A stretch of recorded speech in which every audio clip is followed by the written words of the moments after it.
any past experience can bid for NASA contract, especially when it has many experienced staff who are working in other successful companies. So if I understood you right, you're asking about entering NASA in terms of having absolutely no experience? Exactly, madam. Okay, yeah, actually, I think Kimberly and I both could probably talk a little bit about this. NASA is open, I will say, to looking at alternatives.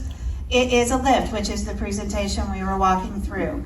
You, similar to other organizations, they will tell you that it doesn't have to be directly related to it. I deal with it with Department of Energy as well. It's a matter of tailoring your write-up using language that they are familiar with. So oftentimes you are having to rewrite, rework things that you are understanding into terminology that NASA would understand. That would be one of the first recommendations. As companies, we do, and we say, do we prime this with a customer where being on the inside matters, right? Can we prime something?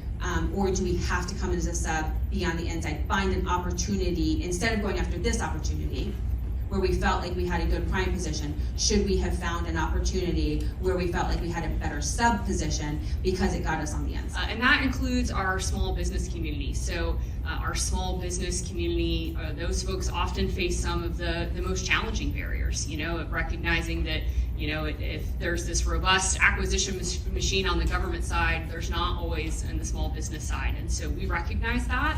And recognize that you make extremely meaningful impacts, and therefore your voice in this is really important.